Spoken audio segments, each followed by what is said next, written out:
Hello and welcome back to the Awakening Philosophy podcast. My name is Jed and we are in the book that bangs the most and the hardest, Socrates and Jesus, A Dialogue in Heaven.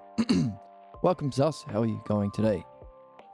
So last time we reflected on three, hey, I am super, three levels of meaning that I am pondering about. That's how I am. I am pondering, in ponderment. That is the meaning of life for us individually here, what we are born to do here, what will make us happy and within ourselves and functioning well. So justice, leading to a removal of problems, and a good functioning and state of being in our individual lives. So, excuse me. So that's one level. Noel. Welcome, Noel. Noel's better than sus. Suspicious username always puts me a little bit on ease. What are you, a Fed? Yeah, Noel's nice. So, for that level, our individual lives, you can develop a set of terms within, within that set.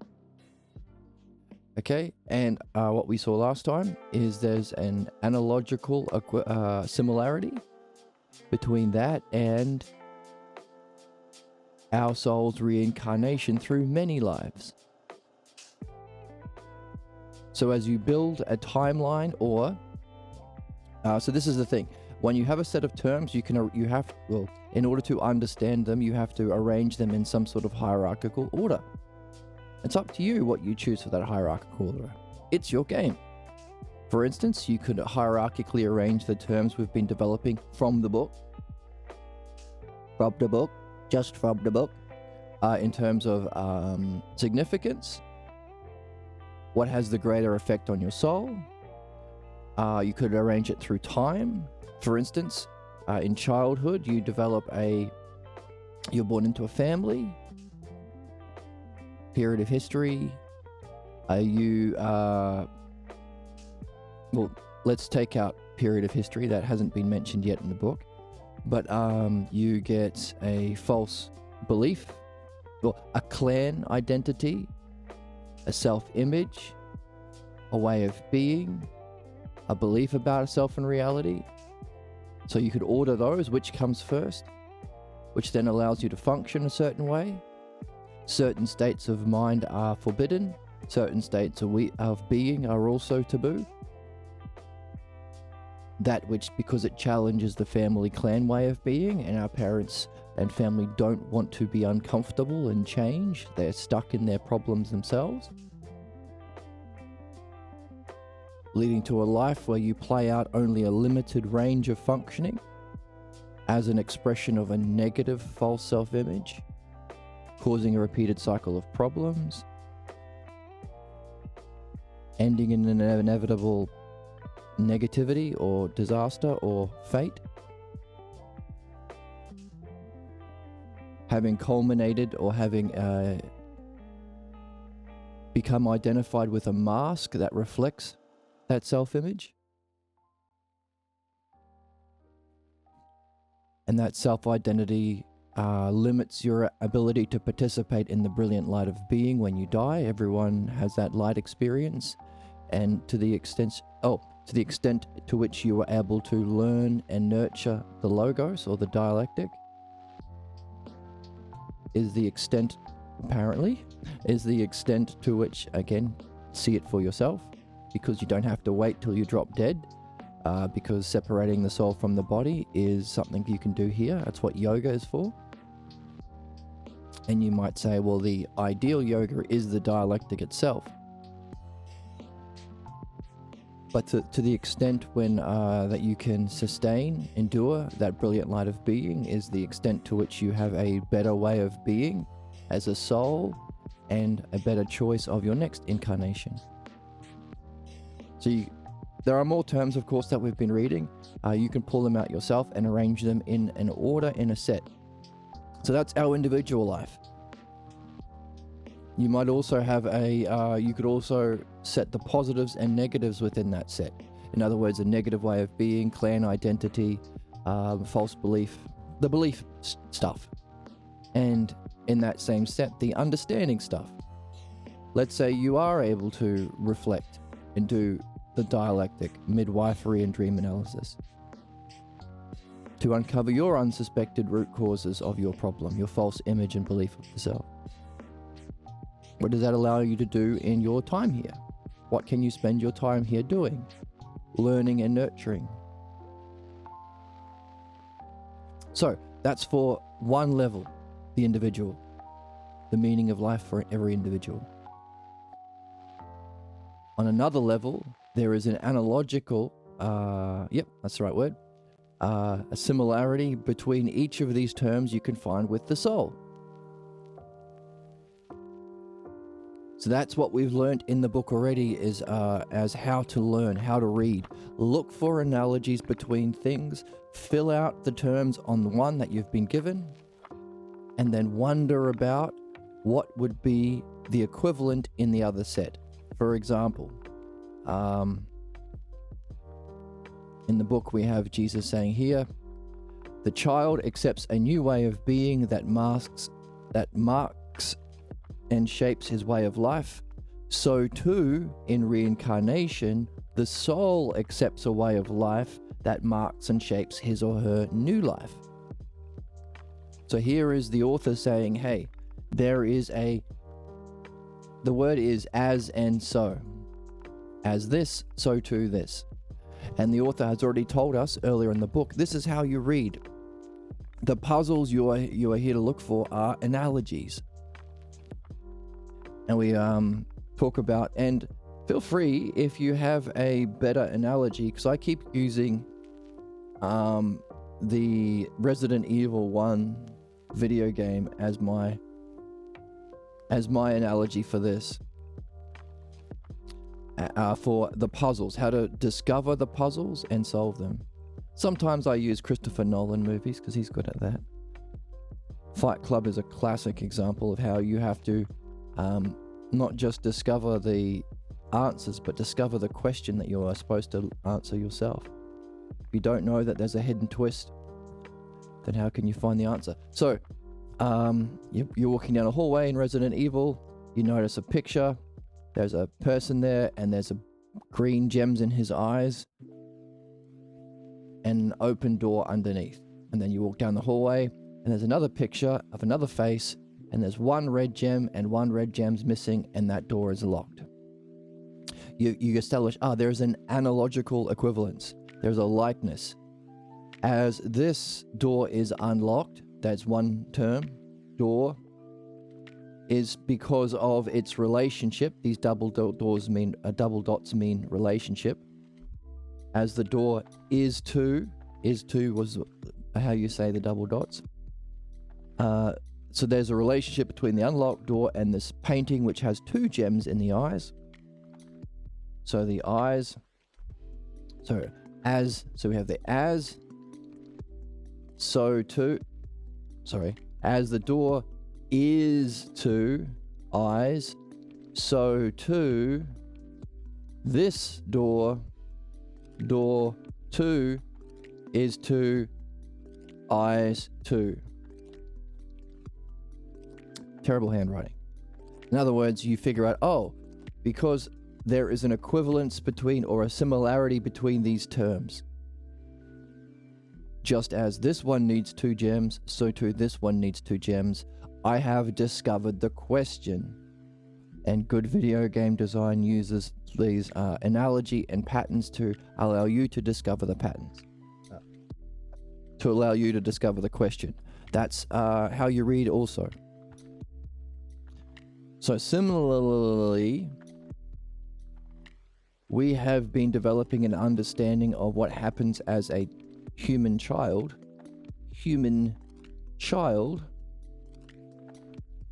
life. And we have a set of terms. clan, beliefs, way of being, state of mind, certain activities you're allowed to do. And so you can populate that, find the key terms from the text, populate that. And what the book has just said is, my pen.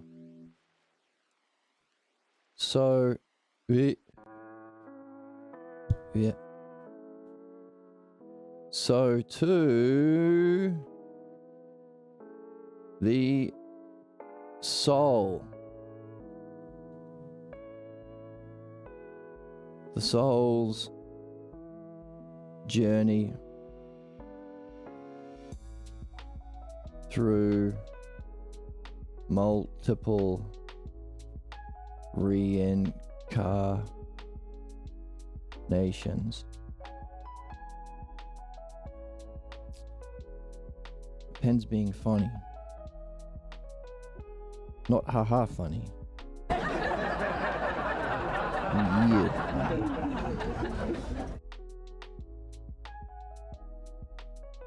Okay, so for each of these, you can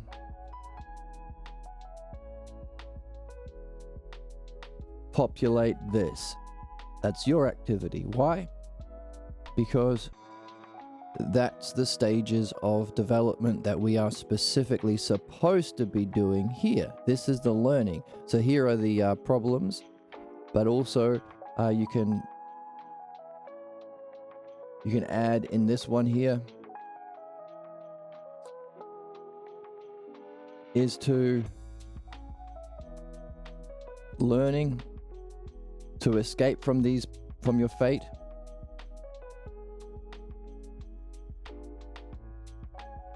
etc. So this is specifically the learning we're here to do. And we said that there are stages. You have to have a question. Puzzled. You have to realize you don't know. Stung. You have to follow a lead.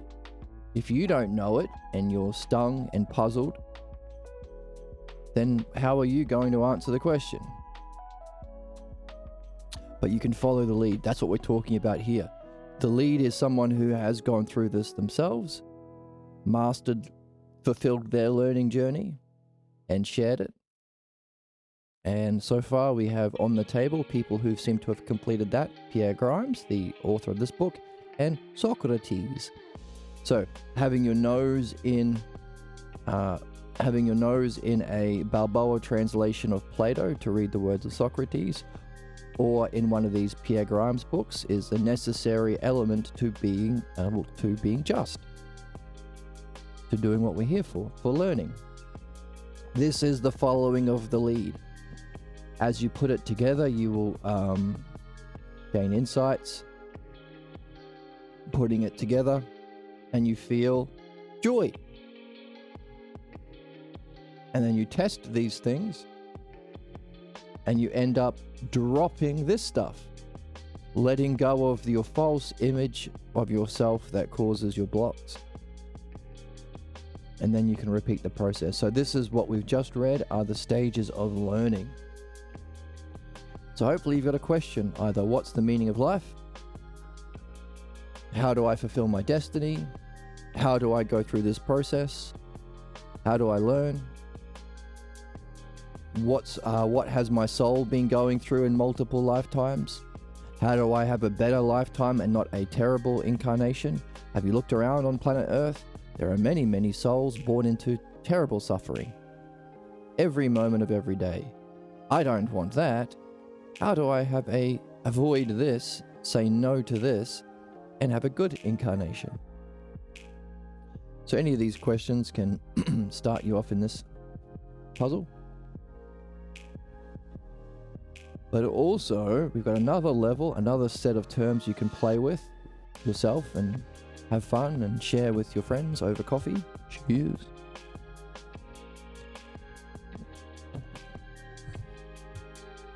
So too, the human race. And my pen is human race.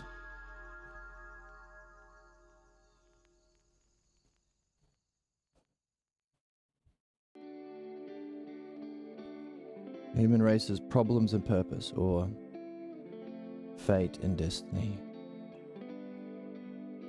or problems and purpose.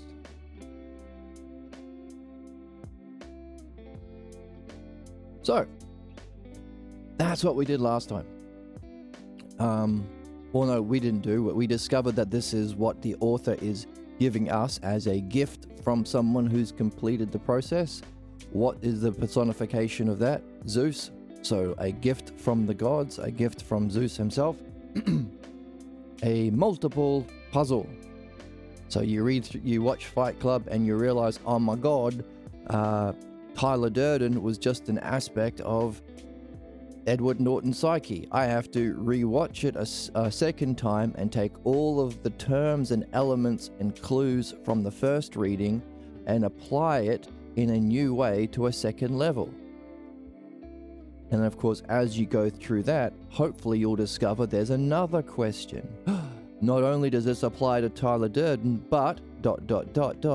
So you have to take everything you've got from these two and find how they would apply to this third twist or level of reading of the film Fight Club. The same thing applies for Christopher Nolan movies. And the same thing will apply to the art that you make, because this is a model of the functioning of self. Someone who's mastered the dialectic, which is the learning we are here to do, learning and nurture. So let's say learning and nurture, put that term in there as well. Because you have to practice it to nurture it into your soul. Remember, you can only take this with you. Can't take your Bugattis. Can't take all your Instagram followers. Can't take your fame and wealth. But you can take your learning and nurturing of that learning into your soul, into your next reincarnations. Now, what we're learning is the specific learning and nurture that we can take with us is to do with this, to do with the purification of the negative and the perfection of the positive. What is the nature of the Logos that you can understand? What is the nature of the Logos that you can know? What is the inherent Logos somehow to be seen within the self that's the cause of all intelligibility? So the Logos is the understandable, knowable, rational structure of reality. The fact that that 1 + 1 = 2, and we can know 1 + 1 = 2. It's both. So we can understand these patterns, understand these universal principles to create a just world, but also we can verify it in direct apprehension outside of time. So understanding is in time, whereas knowledge is out of time. So that gives us the third state above belief, understanding. Belief causes problems, understanding can solve them. Knowing can verify your understanding for yourself, allowing you to verify things like this and this, the purpose of humanity and the purpose of the soul. And of course, there has to be some cause for a intelligible order that's knowable and understandable. So there is somehow some inherent Logos in a more transcendent and profound way as the nature of you. You've been a bad little girl. You're getting into a spanking right now. No. It's sad. And I'm sad for you. No. It's a positive thing. But this is probably the stupidest. That's where you live, in the weirdo pool. You're going around Okay, all my doing sound that drops in the weirdo are pool. That's you. being silly. The positive thing You, the thyself that we are here to know and show, is has inherently a logos to it that needs to be brought back with us in our development back to the self to recognize something about ourselves. This whole process of going through the ignorance and the implications of ignorance as a person, our suffering, to go through that, escape those problems, master those problems, and reach higher states of being, you can only do through the dialectic. The dialectic is the activity or the use of the logos. So necessarily, every human being has problems and pain and suffering. Suffering is the right word there. Every human being has the same cause of problems. That means we can understand everybody's problems. It's just our fundamental pathologos beliefs.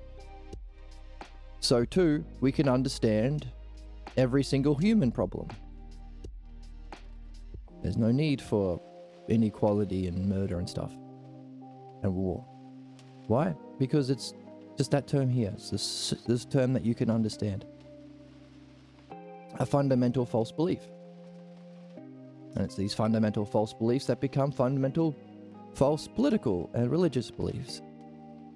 Nothing other than the sanctifying or the pedestalizing of their own individual beliefs. We are the chosen people, says our family. We don't like people who look different than our family. It's taboo to challenge our family. So too, Jews, Christians, Muslims, MAGA, Nazis. It's not hard.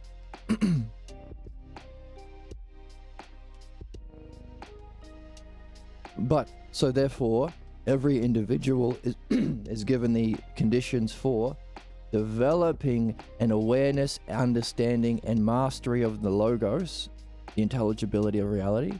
That's the dialectic. That's the learning and nurture you can put into your soul.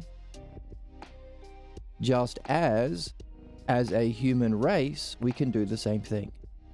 Just as souls going through multiple reincarnations, if you don't do this, you have to suffer the consequences. Just as if you don't do midwifery and dream analysis, which is the dialectic applied to surfacing your problems, you'll continue to play out your problems.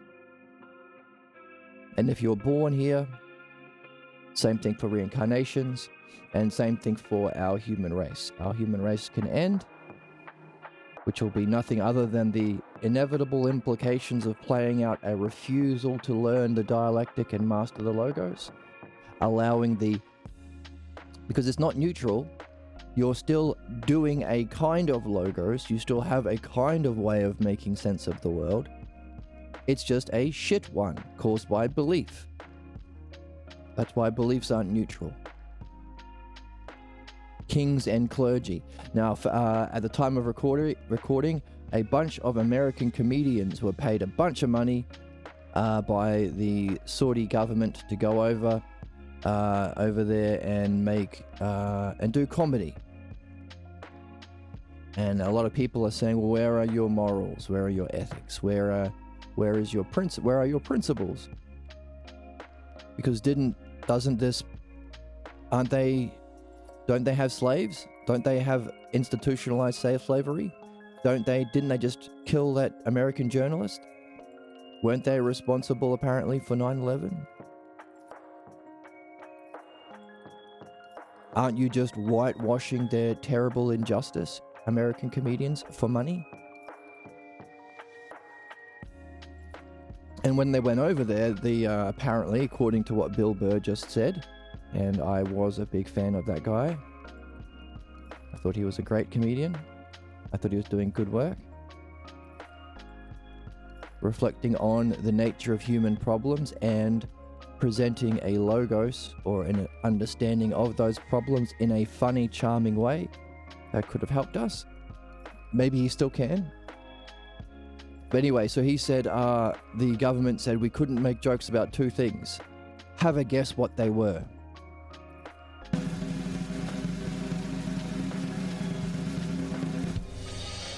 religion, and the royal family. Literally kings and clergy, the two professions where we do not demand understanding, knowledge, and the use of that to benefit the subjects. The two professions where you can just have belief. We believe we are chosen rulers and the royalty. We believe that God says we must oppress women and kill people and give all the money to the king. Bullshit. Belief. And the third, you could say, is parents who imitate this and be the king priest of the family. Here, and the level of the child, and the level of society. So here we have our parents would be one of the terms in this set, and kings and clergy would be a term of this set.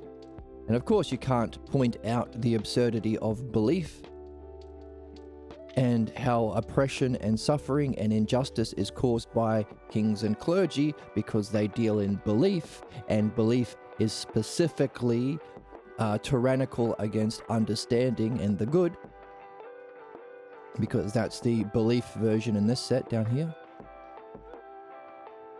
And of course, that's what they said. Don't make jokes about that. That's the scam.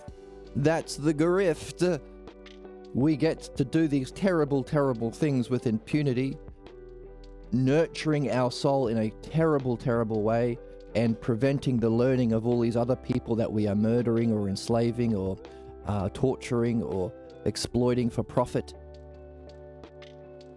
Don't say anything about the cause of that, kings and clergy. The professions where you can just say, well, I believe it, so it's true, and I will kill you if you say otherwise. So that's what's been happening in the news. Can't joke about kings and clergy, says Bilbo.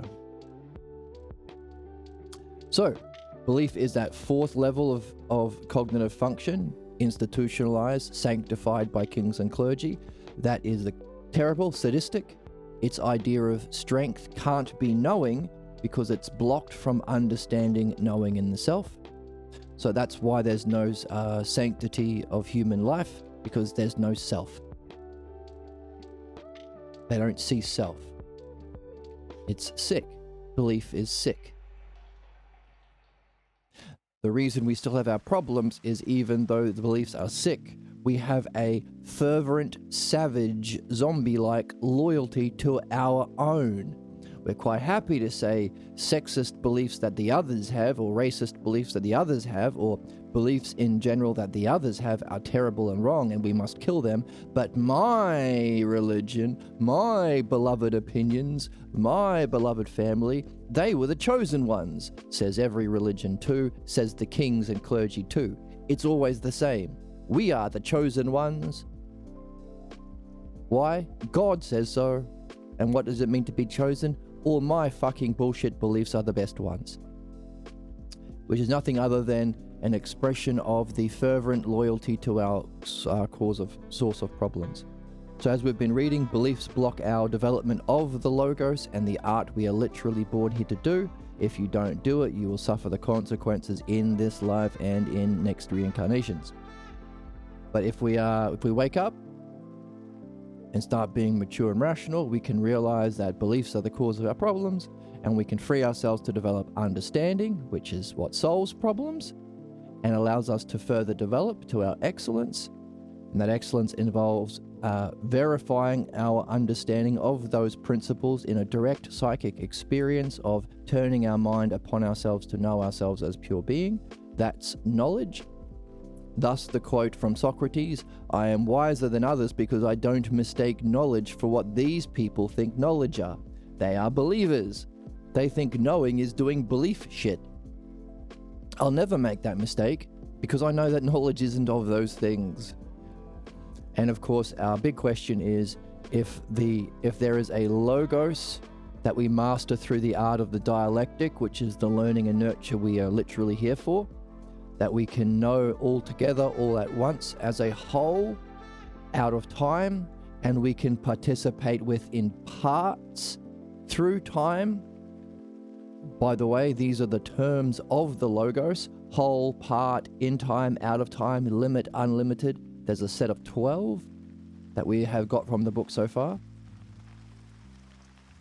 And you can use them to understand the difference between knowledge and understanding.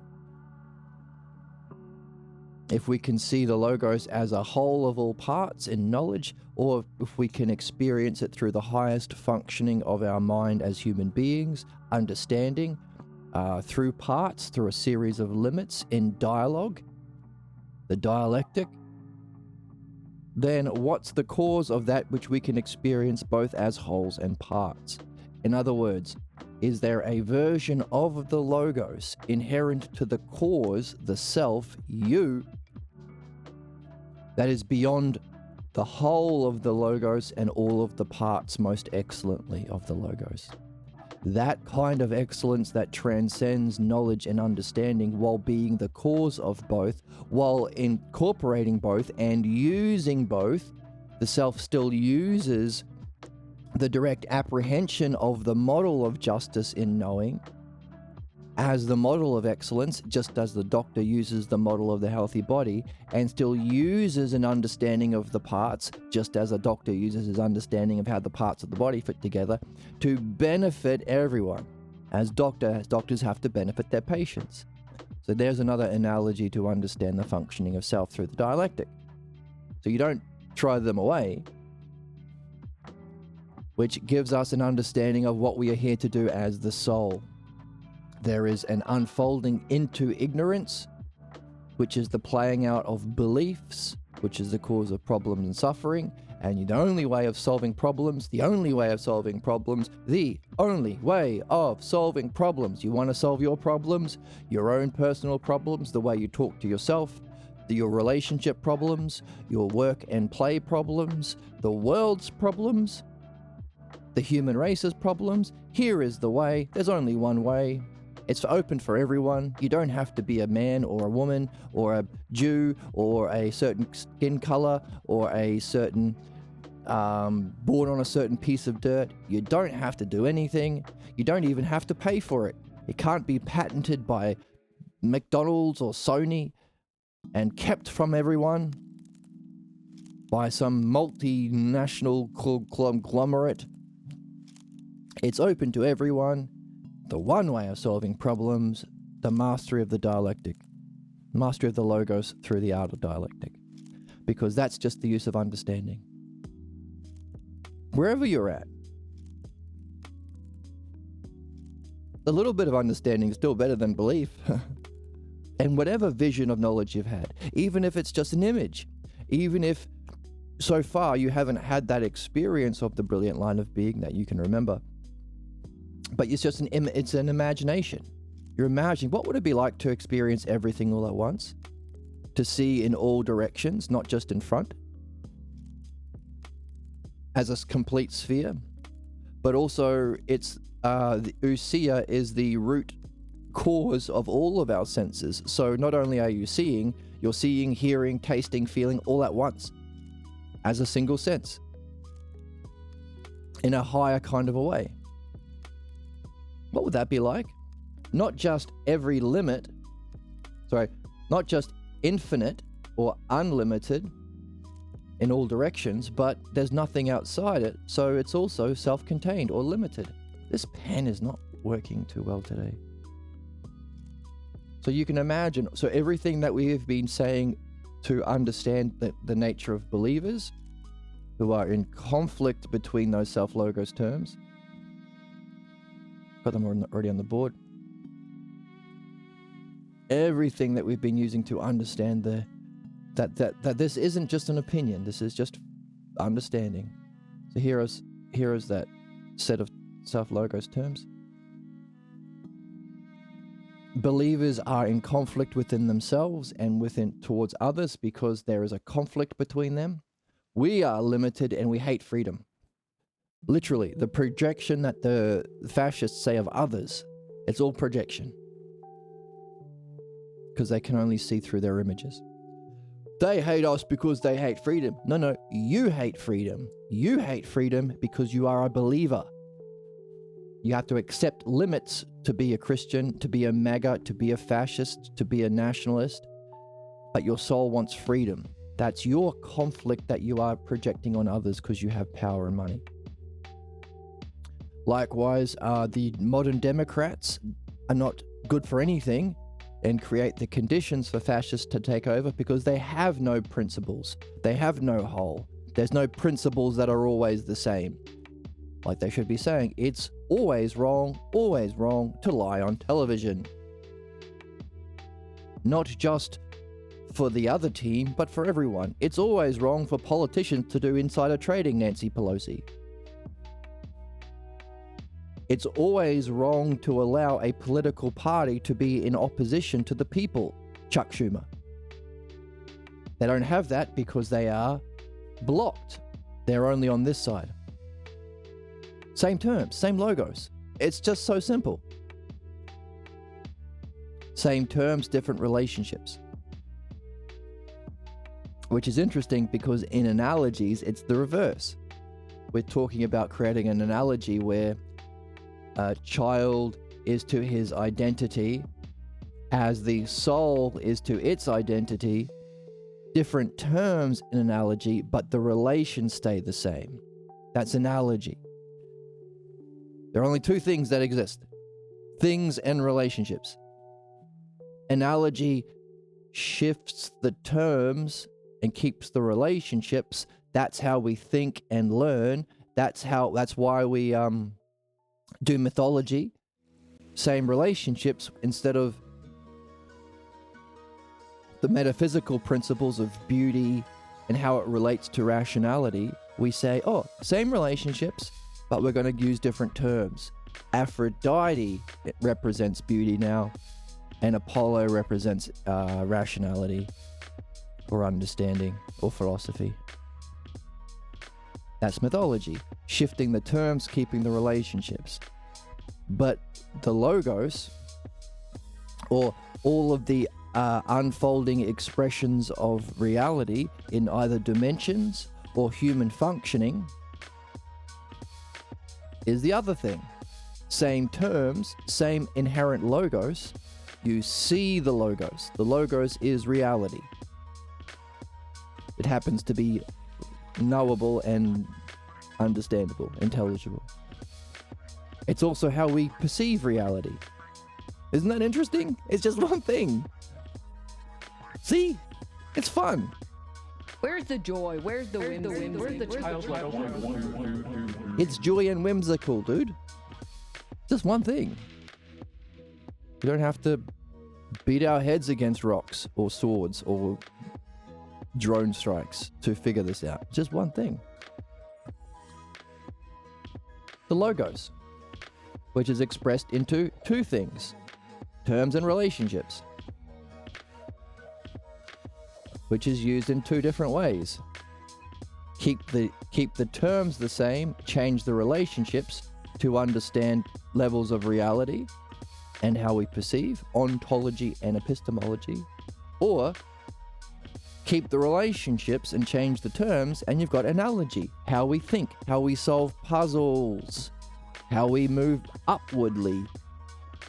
So the unfolding and the reverting back to our first cause. Isn't that neat? I think it's neat. So, the Democrats, 5, a mass of differences, are disconnected. Strict dualism, no principles. They're not fighting back against ICE. How long have the Democrats had power? Have they been spending that time understanding the cause of problems? Nope. Have they been developing and training to fight back if the Nazis stick their head up again? Nope. Is there a Nazi Gestapo police murdering and kidnapping anyone for no reason? Oh, other than make money and to distract from the injustice of the leaders? Yep. Is the Democrats doing anything about it? Nope. Why? Because they are 5. Same terms, different relationship. The relationship is disconnection. No whole, no principles. So therefore, what we need is a principle. The principles upon which laws should be based and souls should be ordered, humans should live, that's the logos. That's the logos. That's the logos. You want to solve problems, you need the logos. You are sick of the Democrats' incompetence, you are looking for the logos. It's no good just saying, oh, I hate that the Democrats don't have any principles, unless you fucking find the principles. It's just the logos. That's it. There you go, you found it. Buy me a coffee. There's a link below. That thing that you have been pissed off that politicians don't have, that integrity that always applies the same, no hypocrisy, no lying, that's the logos. That applies to everyone, not just the billionaires, that's the whole. That can make everyone united and like each other, it's the logos. That allows freedom for everyone, that's the logos. Applies to any race, any species, any time, not just if the Republicans aren't in power, timeless. Allowing us to get peace, rest. Rest. All of these things on this side of the logos is blocked from people in that fifth stage, a massive difference. You see it in the Democrats and it pisses you off. The next step is saying, well, what is it that they're missing? Because I don't have it. I mean, if they weren't taught it at school, I wasn't taught it at school. The name for that intelligible principle that should be the source of all laws and justice and the organizations of all souls is called the logos. Tell your friends. Don't get me to say it, because when I say it, people get pissed. Oh, you don't know anything. Okay, just trying to help. Anyway, that's 5. 4. Conflict. I want to have war against freedom, war against principles, war against reason. The fascists, the MAGA, go against reason. That's why all of their scientists are all quacks. That's why they're trying to teach religion in school. That's why they're killing people every day. Conflict within. Now, 5 and 4, massive difference in belief. And my pen is being weird today. I think I have to fix it.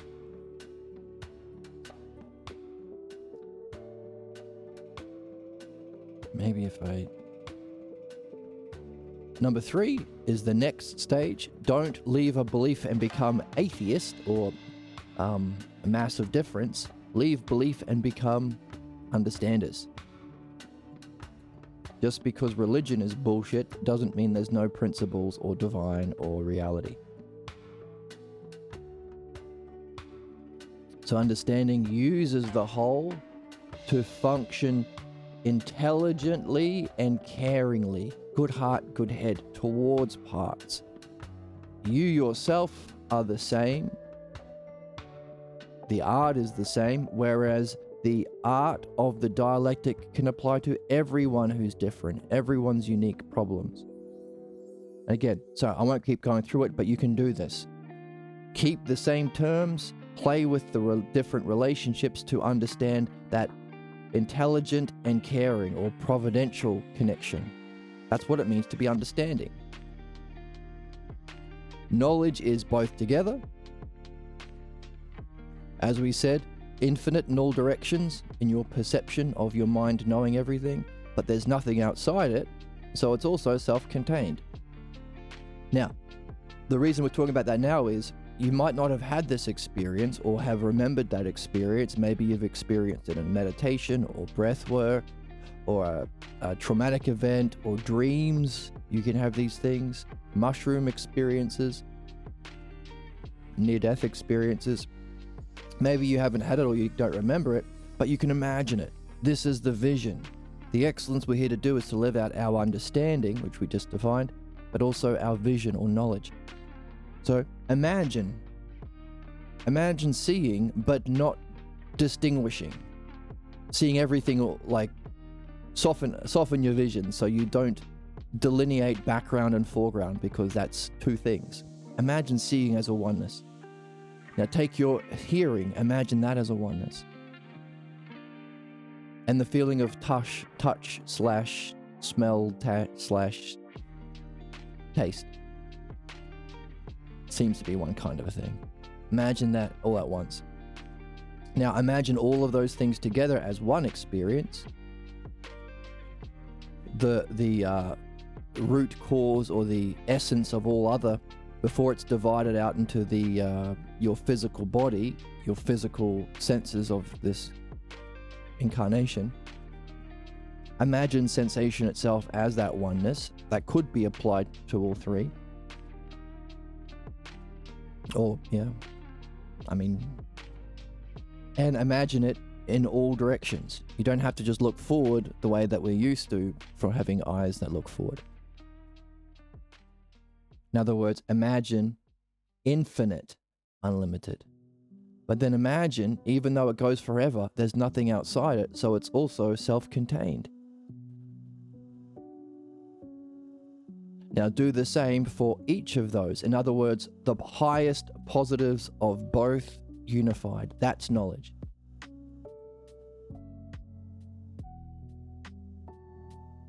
That can just be an image, imagination. That imagination can be your model that you act in, to create art from, to organize your soul from, to relate to others from. And then the more you go through the dialectic, the more you purify, or you get rid of the disconnection of fivers, democrats, get rid of the conflict of belief through philosophical midwifery and dream analysis. We develop the art of the dialectic, providence and intelligence, opening us up, preparing us for, by creating a likeness to. Here is our analogy. We, as on this level, become like the next level. Not only is how we think, understanding, it's how we know. By ourselves being like, we prepare ourselves for that anagogic, analogical movement upwards. Anagogic means upward moving. Likeness. Be as like that understanding and vision. And that's the process, that's the game. Keep your cool. Focus on that vision. Don't be distracted by tangents, other people's problems, dramas, or ignorance. Relate providentially to the world and others and yourself. Expect ups and downs. Keep your cool during those ups and downs. Don't get attached to the ups and downs, because this is always the same. And of course, the big question is, if that's 5, 4, 3, 2, what's 1?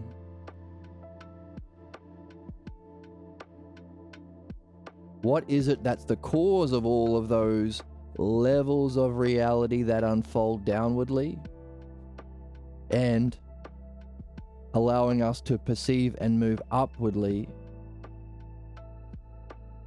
What's the cause of all of it? What's the kind of logos of the self, if it's beyond knowledge?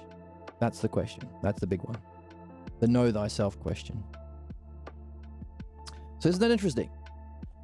Same terms, different relationships, accounts for the levels of reality that unfold and cognitive levels of evolution that unfold. Likewise, but the other way, same relationships, different terms, is analogy, which allows our upward movement. See? Two things. Terms and relations. That's it. Fun? I think so. So, that's why we are solving puzzles. It's that downward moving, unfolding through the logos that we can revert back through to higher levels of functioning, removing belief, and number 5, massive difference, mastering the dialectic and understanding, experiencing bliss and knowingness, and of course going beyond to recognize and see the logos of the self. You! You're a good bean. You're the best noodle of all of the good noodles, metaphysically speaking. Anything that is in opposition to that is the nature of the conflict of belief. So he said the nature of believers are an internal conflict, which then becomes their way of functioning, causing all human problems. But within yourself, you can recognize that. Everything we've just went through, the nature of self being the transcendent, purely good, the good self, purely one, the one self, cause of goodness and knowledge, justice and beauty, the cause of intelligibility and providential care. That's you. That's you. That's the self we're here to figure out.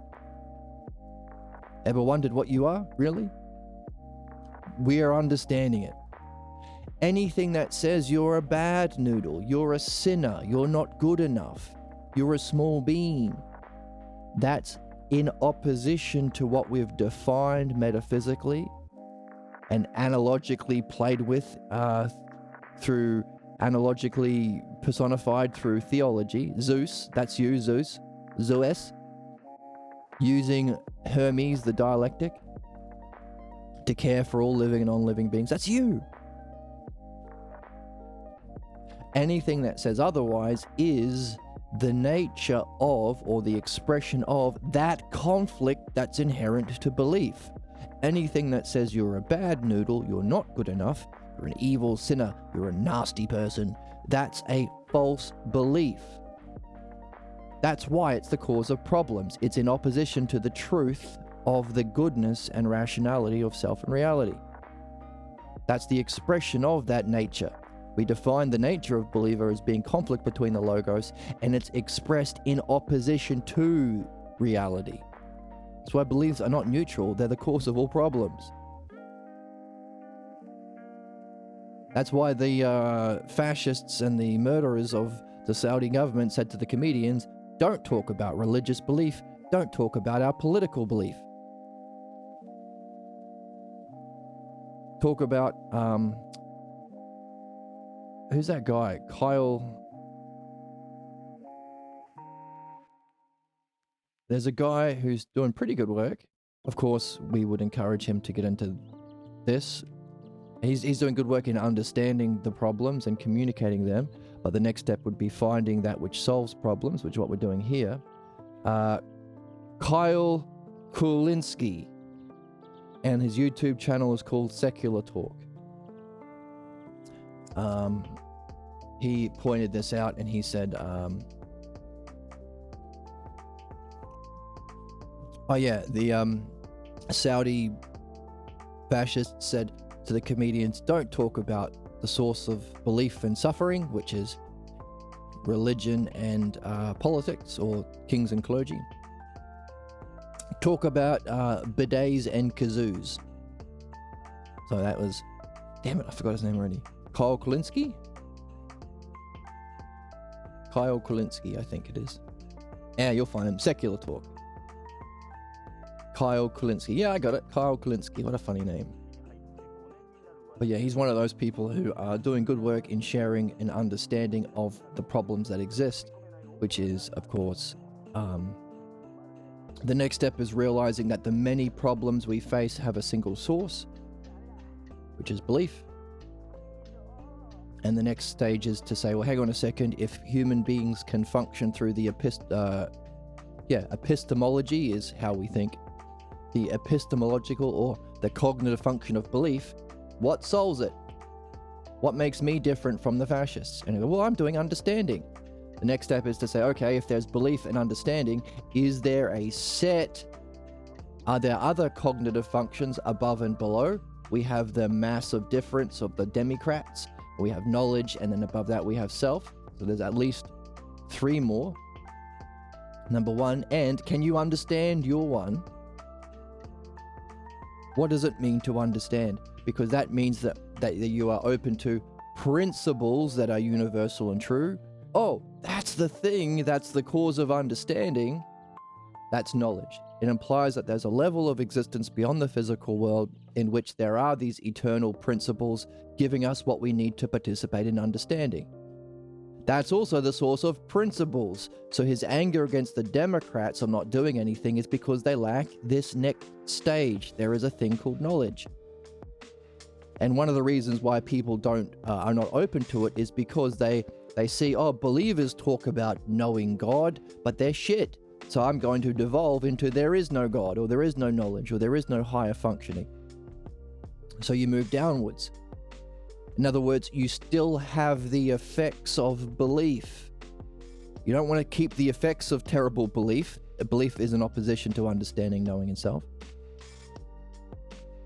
So hopefully Kyle Kulinski will realize, oh, there's a single cause to problems. It's belief. There's something I'm doing that's different. There's understanding. What's the nature of understanding? And what's the cause of understanding?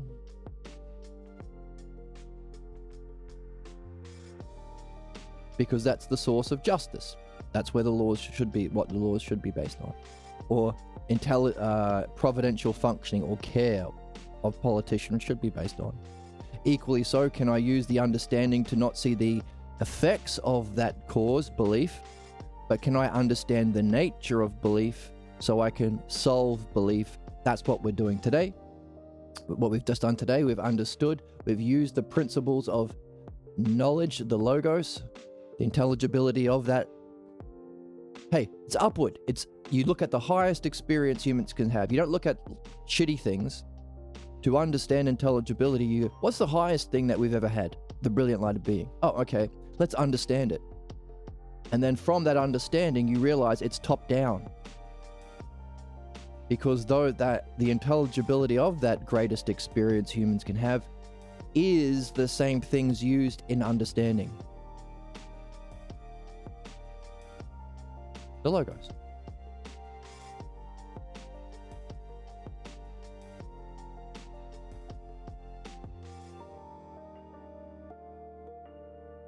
So hopefully he'll realize that, and then he'll want to say, well, how do we solve if there's a root fundamental cause to all of this thing, these terrible things I've been reporting on? How do we solve the problems of belief? That allows him to ask the question of the dialectic. Okay, so you have to understand what understanding is, the dialectic, because the dialectic is used to solve problems and for your own excellence or development upward. That's what this channel's for. For the good people who actually care about themselves, their loved ones, or the world. Ever notice that we're not solving problems? Or, as put on Some More News, another good YouTube channel, which functions similarly to Kyle Kulinski, communicating that there are these problems that are being lied about, but again, not solving problems. They say, no one seems to be learning or growing or addressing actual problems. No one seems to be learning or growing or addressing actual problems. No one seems to be learning or growing or addressing actual problems. No one's learning or growing or solving problems, because the art of solving problems is the dialectic. That's what we're here to learn, but we're blocked from that by belief. Yeah, and that's this channel. We're sharing the logos. Hooray for us.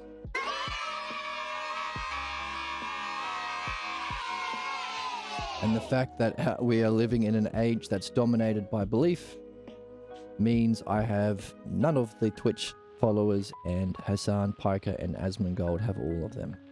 That's the worst injustice of all of the injustices.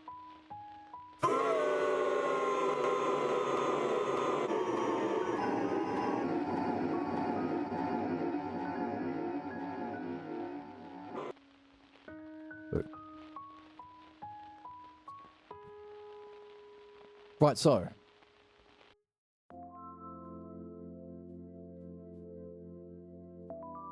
right, and this is also why we are looking for these puzzles. So we looked at the puzzle in the text. What's a puzzle? An analogy. And remember, we talked about looking for patterns in movies and video games to discover the question, and then you use the terms you are given on one set. Oh, this. Let's use Fight Club. No, let's not use that. It's a bit more complicated. Let's use the... This painting has 2 gems in the eyes. It must mean that the next 2 painting needs 2 gems to open the next door in the video game. And so that's the gift from Zeus that we have. Understand your life from childhood. Find those terms and the relationships between the terms. That's the double dots. Keep the relationships and change the terms to understand the soul's journey. Keep the relationships and change the terms to understand the human race's purpose, or the removal of our problems or our inevitable suffering and tragic end, fate. How do we remove that, and how do we fulfill our highest excellence or destiny, or rather problems and purpose? You might want to use those words if you want. The problems and purpose of an individual child's life, of our soul's life through multiple reincarnations, and the human race. That's the upward movement of these 2 things that exist in reality. Notice, reality unfolds into pairs. Not always. There are some single terms like justice and beauty and goodness, but then there are pairs like whole and part, same and different. And then there's a 3, lesser, greater, and equal. And we need to use that for analogy. The lesser to the greater, and becoming equal to it if we go through the process, or joining with it. That's the upward movement.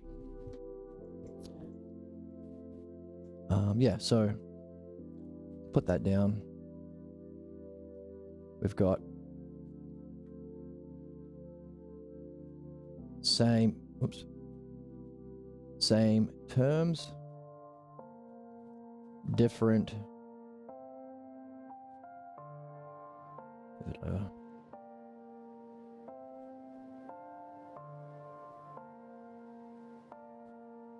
same terms, different relations, ships. So see, same and different. See, we're using understanding. Remember, same and different. Same terms, different relationships. In our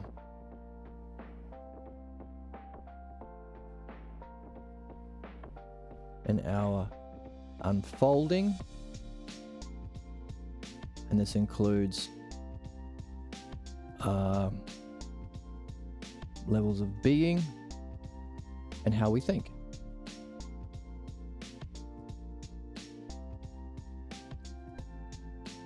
For example,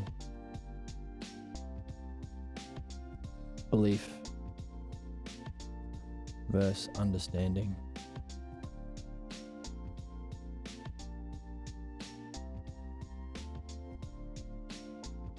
Same terms, belief is in conflict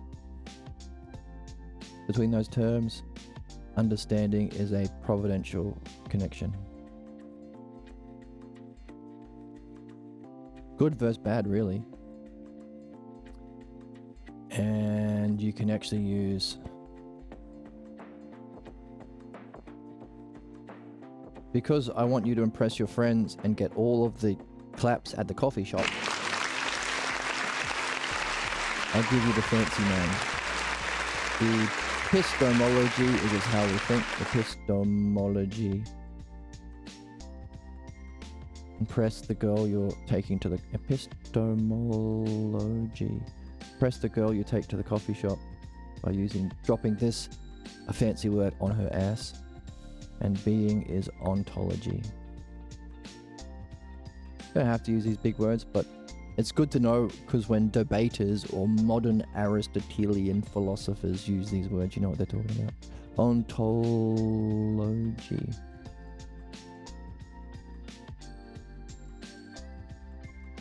Whereas we have different terms,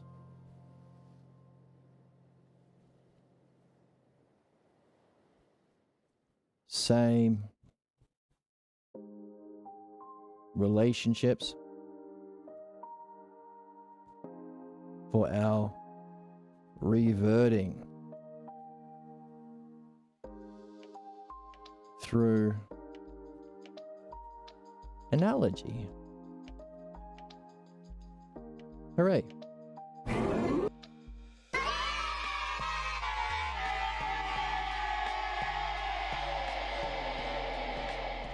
Reverting or our return.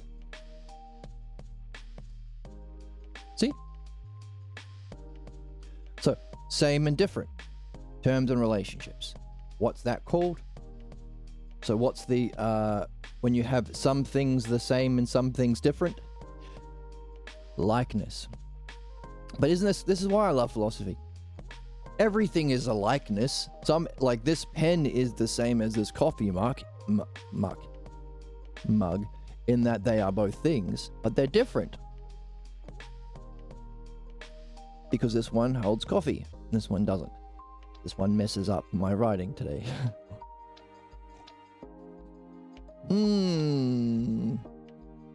Oishi. Tasty. Everything is same and different. But this is the root thing. We've made it simple. We've gone from complicated, everything is all... No, this is the root thing. This is simple. It's the highest use. The highest use of these fundamental units of thought. For there to be same and different, you need two things to be same and different. The most fundamental two-ness that you can see of reality isn't coffee mugs versus pens, it's things versus connections between things. Terms and relations. In other words, these two primary units of thought, same and different, are used for the most primary thing, which is neat. Because if you see it at the top, you can use it anywhere. You've simplified it. It's like rules of a sports game. You know that in basketball, you've got to shoot the ball in the hoop. That means any basketball game, sports. Well, give me another analogy. You can play any team, in any venue, in any point of history. You could be the Looney Tunes facing the Monstars in Space Jam. You've never seen that game before, but you can use it because you've understood it in its most basic source. That's fun. That's how you can have fun. Once you've seen it at its highest expression, you can have fun unfolding it analogically to new things. That's the essence of play.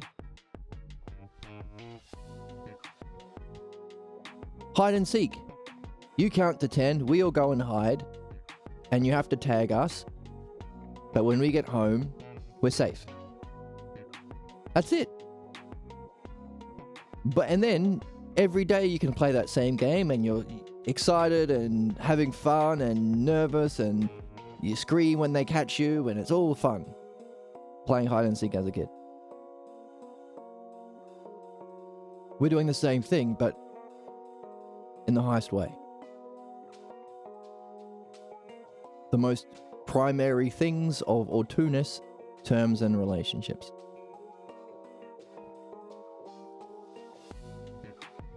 Isn't that neat?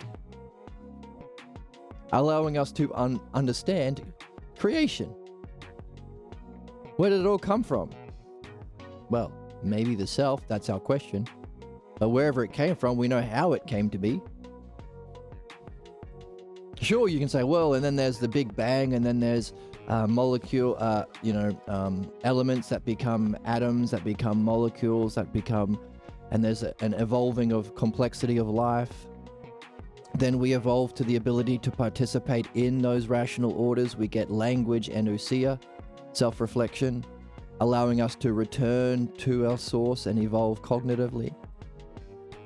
And you can even say, well, through in that stages of evolution, there was that caveman period where This blind loyalty to belief before we had language and self-reflection allowed certain cave tribes to not venture out and be different and leave the cave, and they didn't get eaten by saber-toothed tigers.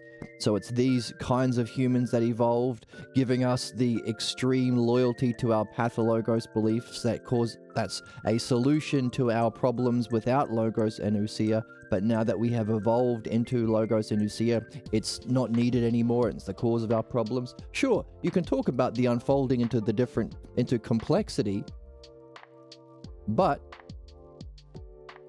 at its root, all of that stuff is same terms, different relationships. Or what Parmenides calls, in the Parmenides, he says, I will use this same self logos. Because this unfolding into different levels of being and thinking was already given to us in the greatest book never read, the Parmenides. He says, look, I'm going to talk about the true nature of self, thyself, myself, from myself, but I'm going to talk about all of the different cognitive functions people can have, ways of being people can have, dimensions of reality that you can experience, cultures that humans can have. He explains the nature of Christianity hundreds of years before it came to be. If we only read the book and learnt the self-logos, we wouldn't have to go through the Crusades and all of the terrible shit that unfolded with the invention of Christianity. Use the same self-logos, says Parmenides, which is using the same terms and different relationships to explain the unfolding of reality and the devolving cognitively. Or not devolving, reflection into lesser dimensions. Equally so, we look for analogies which makes use of the other direction. Different terms, same relationship. So what's that mean? That means at its root, all unfolding and reverting is, I've already used green, this one.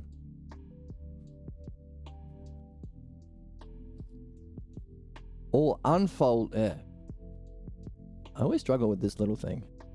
Some people do it really well. Mine just looks like a tiny penis. Like that. And a little like that. Okay, that'll do. It's fine. So, all emanation or unfolding and all reverting, the two motions that happen within self. Yeah, you got it. You're cheating, you're using text. Is using the principle of some things the same, some things different. Likeness. Likeness. Yes you are. You are. Cheating. Likeness. Some same, some different. It didn't even make an emoji. Oh yeah, okay, yeah. Analogy uses those double dots. The double dots is the sign we use for relationships. As the child is to his family clan, double dots. So too, quadruple dots. The soul is to his choice of reincarnation. Squirtle mouth. Cool, Squirtle. Likeness. Likeness is the term that explains what we're here for. And unfolding. Too many dots and you'll summon Pac-Man.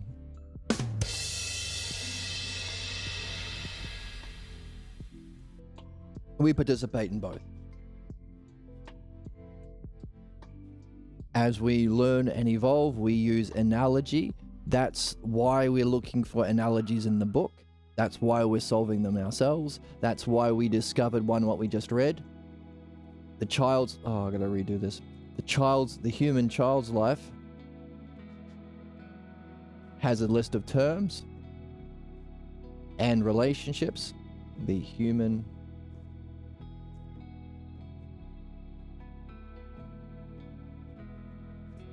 child's life. We've collected a bunch of terms that are significant, both in the positive and the negative. You have relationships. So to do it analogically to the soul, so to our human race, and then tell Kyle Kulinski of Secular Talk, hey, you want to solve problems of human race? You got to do it this. This is how you do it. It's how you do it. It's understanding. You're pretty close. You just got to understand what it is you're doing. Understand the principles you're using. Understand the model of those principles, and understand its parts. So understand the whole and the parts of understanding that you're doing. And then once you know the whole and the parts, you can make use of it skillfully. That's the dialectic. You know how you hate debates? Because it doesn't fucking solve anything and just makes people worse? Yeah. Well, that's because it's the opposite of the dialectic. The skill of using the whole and parts of understanding is the dialectic. Now you can solve problems, Kyle Kulinski of Secular Talk. It's a win-win. It's a win-win. And then we get to benefit because he's a great content creator, which is the mythology or sharing his work. And so we all win. It's a win-win-win-win-win. It's a win-win-win. It's a win-win-win-win-win. Win-win-win-win-win. We all benefit because we get to watch his videos. That's why we're doing it. That's why we look for puzzles. This is the principle that we use when we look for puzzles, analogies. That's why the way we solve puzzles is looking for terms and relationships. Some are given, some are not given. Look for the missing relationships, put them in. Look for the missing terms, put them in. So there's only two things you have to look for. Find either maybe in the Resident Evil game, there's a painting that's hidden. Find the painting. And then find the gems. Find either the terms or the relationships and fill it out. That activity doesn't just give you an understanding, it makes you like the unfolding process, and it's by making yourself like the higher sense that your state of being in your soul is open to and able to participate in it.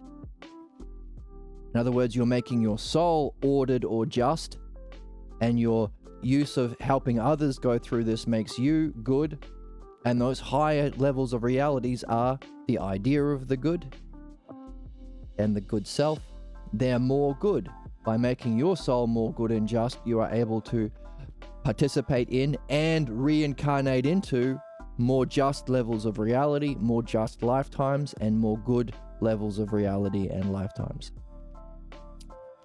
As to for the human race, so that's for our individual soul. You can be open to higher levels of justice and goodness and beauty. The more you make your soul more just, beautiful, and good and beautiful through analogy. So too your reincarnations become better, reincarnate to better levels that are more just, less suffering and injustice. And so to our human race, because we also said for that, so we've got the 3 levels: soul, reincarnation, or life, soul, and human race. And that also applies. The reason why we got a 3rd level is because in the book, Socrates says, hey, by the way, as a human race, the race of man ends in the state no longer of man but that to which he has joined himself. How do we join? To be like it. How do we become like it?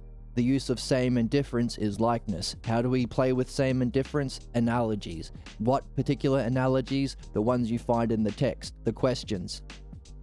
How do you solve them? Find corresponding analogies to a different level, soul and reincarnation. That's how you play the game. And that's why we're playing the game. To solve problems in our soul, in our life, in our soul, and in our race. And to reach excellence in soul, life, race. To solve problems and reach our highest excellence or purpose in all three. And the reason why it's universal and works for always is here. Notice, there's no opinions here. I didn't mention Jesus or any beliefs. These are all just primary units of thought and reality. That's understanding. Therefore, as it's nothing to do with personal experience or opinions or perspective, it's just units of thought and perception to explain the unfolding of reality and our purpose of reverting, then it's necessarily beyond this lifetime. It's a principle, so we could make laws on it to have a good human race. But it's also, therefore, the learning and nurture we are here to do. It's no use learning and nurture stuff based on opinions or perspective or belief. You can't take that with you. And the fact that all of these conclusions are just non-personal or supra-personal or units of the thought and experience means it's this very learning we're here to do. Tell Kyle Kulinski. I can't do that because I don't have enough clout. I have no followers and no viewers. No, I don't. I seem to get about 15 to 20 now watching the vlogs on Twitch and YouTube. So that ain't nothing. That's fantastic. I'd rather 15 to 20 people be going through the process of having a better life, being able to contribute to humanity and fulfilling their soul's purpose than no one.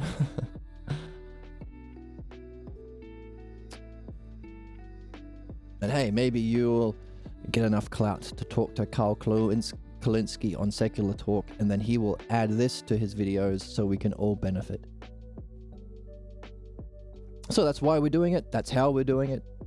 That's the principle of likeness, same and different. That explains creation and reversion. Hooray.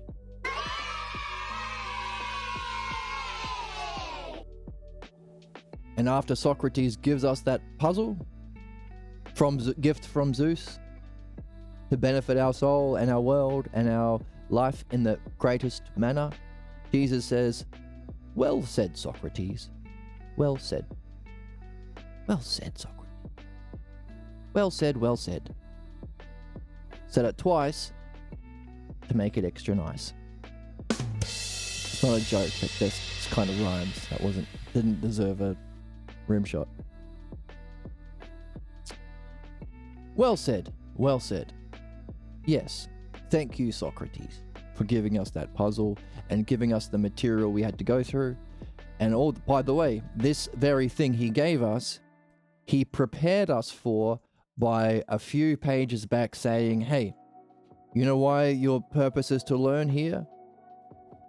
Because you can only learn here.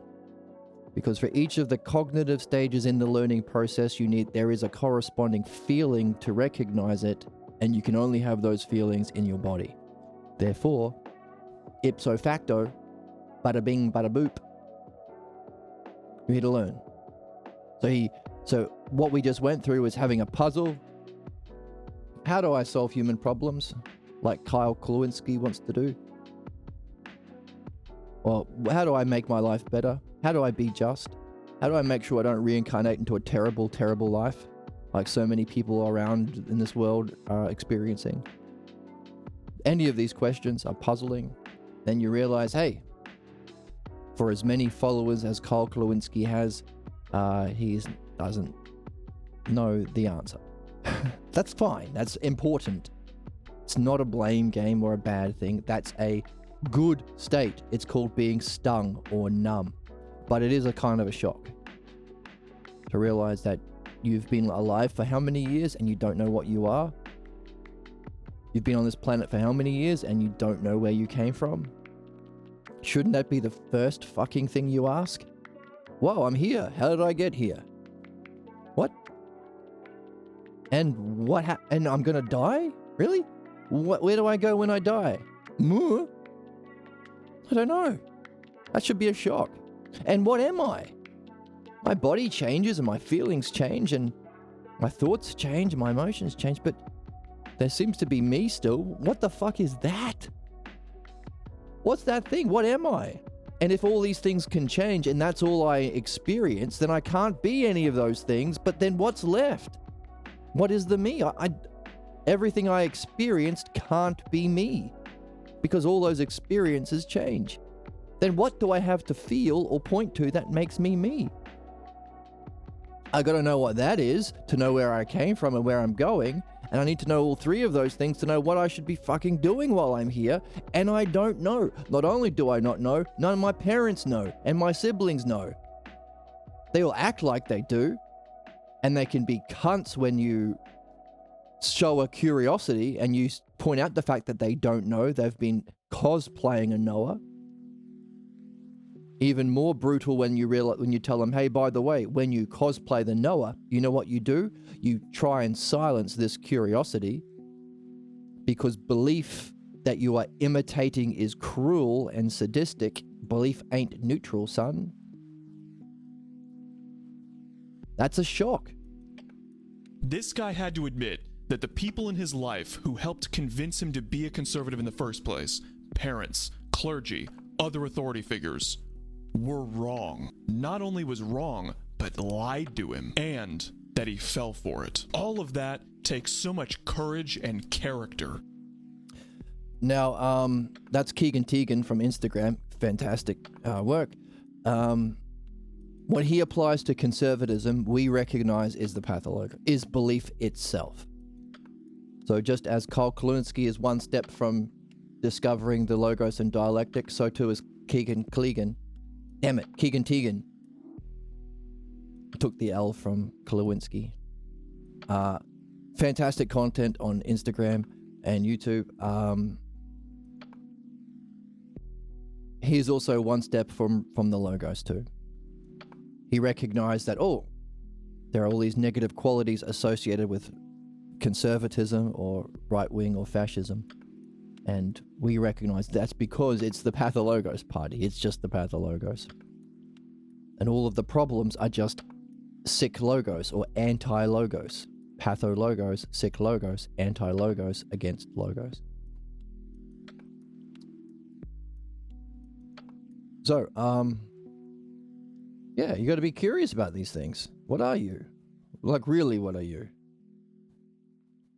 And that's also freeing because anything that gives you fear, I can't do that thing because I'll lose myself or I'll be an insult to the self. Actually, insult to what?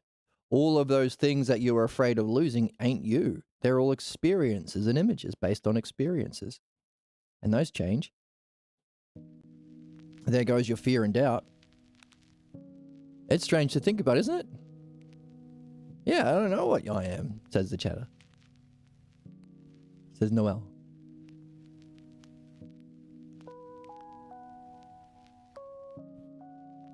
Get puzzled, step 1. Realize you don't know. Get shocked. Get numb. Kind of just accepted that I'm here. Yeah. From where? Where are you going? And what is the you? If there's anything you're supposed to be doing, it can't be about all those things that change, all your feelings or thoughts or experiences or body. So whatever you're here to develop or understand, it can't be any of those things. Where do I go from here? And you're going to die, right? So where do you go after? And did you die before? Get as puzzled as you can be. The greater puzzled you are, the greater the question. The more you realize that you don't know what you are, and you don't know these questions, that's even greater. That's what Keegan Teagan said is courage and character. To recognize that this is a good state. I know I'll always be limited if I fixate on perceptions and beliefs. Absolutely. Definitionally. Absolutely. Well done.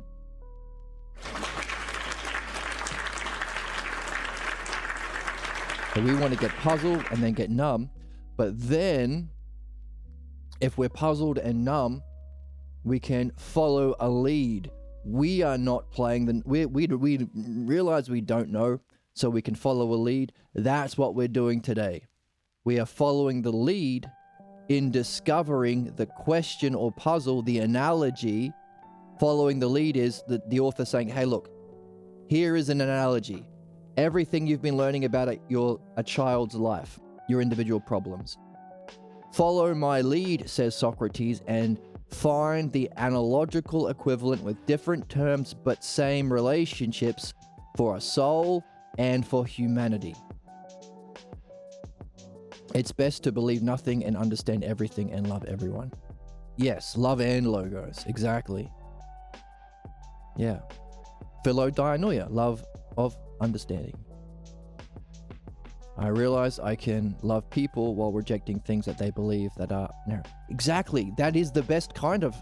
And what we're seeing here is Socrates in the book is not only rejecting what people believe to actually care and love for them the best, he is giving us a puzzle where we can ourselves uncover our own beliefs and see and understand them for ourselves by following his lead, so that we can also reject what causes our harm, our beliefs. Absolutely. Which is sharing your vision. You have seen that people's beliefs cause their harm and limits them, especially limiting them from being puzzled and being numb because they think that they know because of their beliefs. The next level is sharing that. Can you give them analogies? Can you give them puzzles? That's the dialectic. In midwifery, they're following a lead and dream analysis. We're following the lead of our dreams. In reading, we're following the lead of the text. What does the lead do? Doesn't give you answers, gives you puzzles or questions. How does it give it to us? Analogies. As our life is to the soul, is to the human race. And unhealthy. And their level of awareness is limited to their experiences and beliefs. Yeah, exactly. And our friend Keegan Teagan on Instagram gives you all of the facts that prove it empirically. You just have to substitute beliefs for conservative or right wing. I mean, you don't have to. I mean, it's just true, but it can be fun to see him explore it through scientific, because he does the science and psychology of politics, which is just the pathologos versus understanding writ large. And they plateau their awareness, yeah. So that's what we're doing now. Someone who's gone through these stages themselves has given us puzzles to follow. That's the following the lead to discover the answer. That's the discovering the analogies, finding the same relationships, different terms. And when we put it together, we come to a conclusion that gives us a bodily feeling state of joy.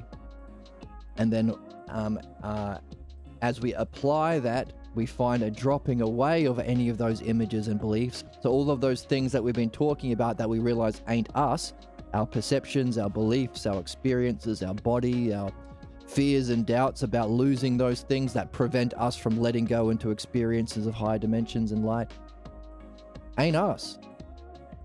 We drop that stuff away.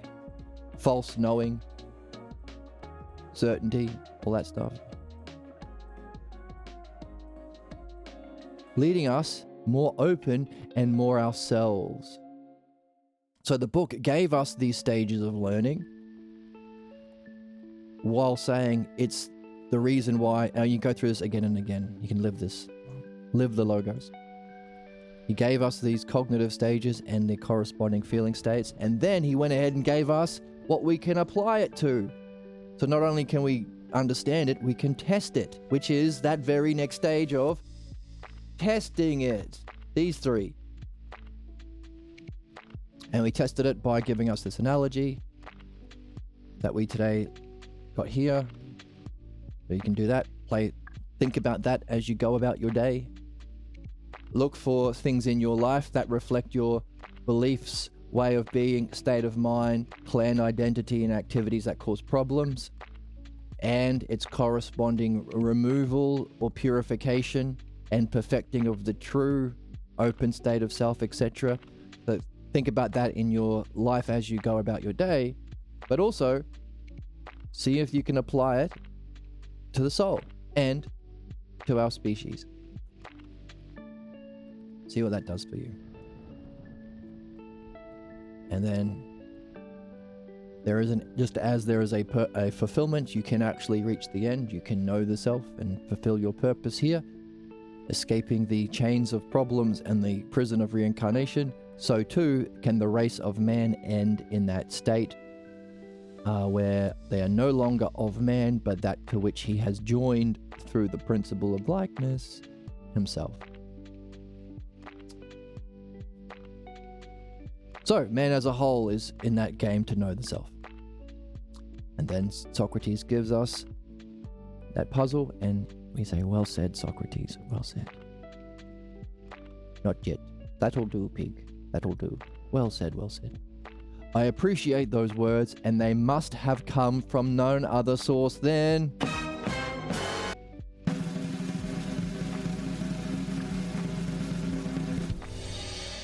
the Logos.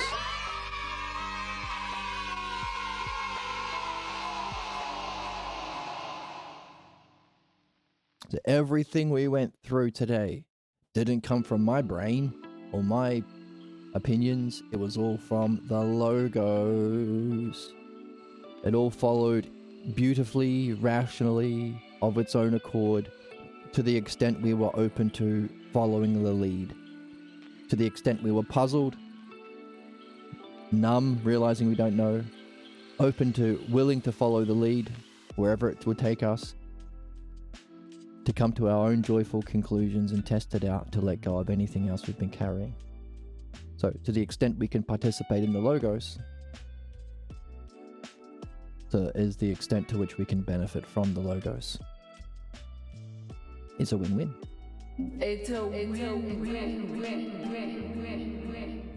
And Socrates says, yes, the Logos drives the chariot of our soul and leads us to those mighty doors of justice that offer a passageway to the eternal. Holy fuck, what a sentence. Let's hear it again.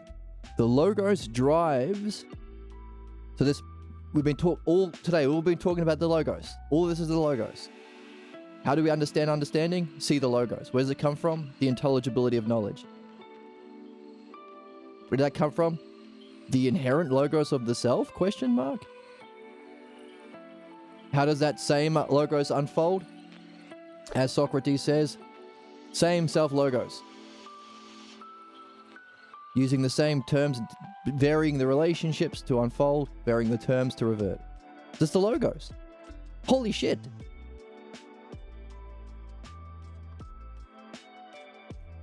We can master the Logos and experience it directly. And if beauty, justice, goodness are all aspects of that same experience of knowledge or being, then we can ask the question, well, hang on a second, that means the Logos has to sit at the top, because it's the intelligible ordering of everything that follows, which makes it the hyparxis, which means it has to have a cause. The top of one level is the bottom of the next. So the lowest, or the entry level to the self, is that very Logos. And we did it here. The best human functioning is to play with the Logos, follow the Logos, have fun with the Logos, have joy and whimsy with the Logos. Where's the joy? Where's the childlike wonder? I'm cute, like cutie pie. Beat a kid at Walmart. Don't beat a kid at Walmart. See your inherent cuteness, like Emma says, and have fun, enjoy, and whimsy. Dude. So it's logos. Do it here. It's understanding. That's what makes Keegan Teagan and Kyle Klawinski top blokes. Because they're participating in a greater level than other human beings in the logos. Which also makes them more caring. I'm always cute 24/7. What do you mean? I'm too pure. And you're pure. Unbelievable sluts these days. Oh my goodness. These days. So, the highest aspect maybe of being, giving us a question, what's the self logos? Because Parmenides uses the self logos, uses the same terms in a different way to describe the self. If you define a whole as not missing any of its parts, you can say the self is not that kind of a whole because it doesn't have parts. So a kind of negation of both in a transcending way. There's a twist. Here's the twist. Remember beauty? Can you have beauty that's a whole without parts? Is there a different kind of a whole like beauty that doesn't have parts? Uh-oh. There's the twist. Can we use those terms in a unique way where we deny them in one sense, but maybe find a positive? Anyway, that's not for today. That's a mystery for the Parmenides. But, same logos. We're playing with the logos. Hooray. Same logos. The thing we want politicians to do? No idea.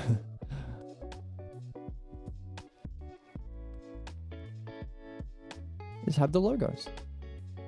I look at beauty differently. How do you perceive beauty?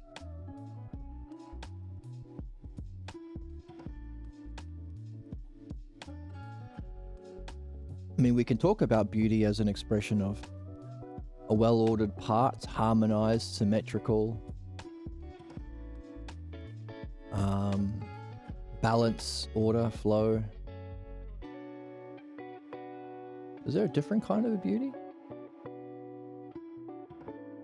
As an artist, you can draw a million beautiful faces and what they look like, but my heart is captured by personality. Oh. Are there parts to personality that make it beautiful? Is there a whole of a personality? Oh, so it will also function in a way that speaks truth to your heart and calms your mind. That's how it functions. When you think about a beautiful soul, does it have parts? Are they well ordered?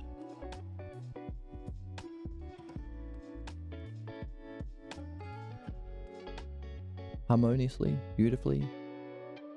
Don't use the word beauty. Symmetrically? Can there be a whole without parts? Kindness?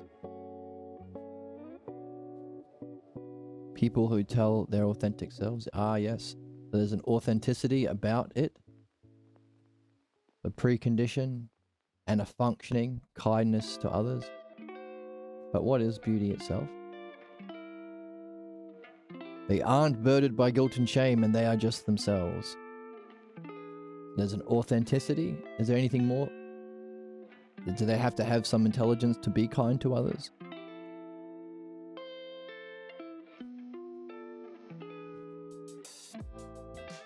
Truth.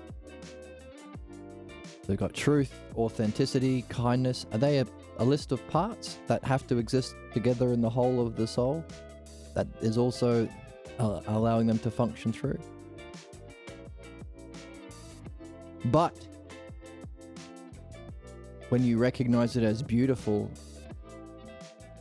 is there a way in which you see a whole that even transcends those parts? Intellectually, you can break it down into parts, sure. But is there a different kind of perception of beauty where you see it all without part?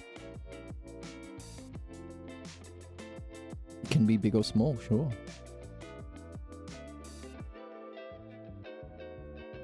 People grow and beauty supports that. So there's a nurturing. So we've got truth, authenticity, kindness, nurturing. Support the growth of others, nurturing. When you see the beauty, do you see the parts? Anyway, this isn't what we're talking about right now.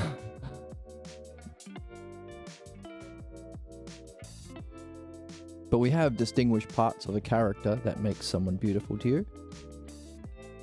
But then, anyway. So the self-logos. There is a unique way in which those same terms are used in a really curious way in the first hypothesis. Parts. Like parts, aspects of character. So part might not be the right word because we're talking about, how about aspects? Authenticity, kindness, nurturing, truth. So the self-logos is what we're playing with. So everything that we've got from Socrates here, allowing us to understand our purpose, the learning process of reversion, the analogical exercise of finding an analogy to make that upward analogical movement or reverting movement is nothing other than the logos. Just one thing, just a logo. Hooray. And here's the quote. The logos drives the chariot of the soul. So this thing that we've been breaking down and talking about and drawing diagrams of, that's what drives our chariot. This moves us towards Hermes and Zeus. It leads us. So we talked about following the lead.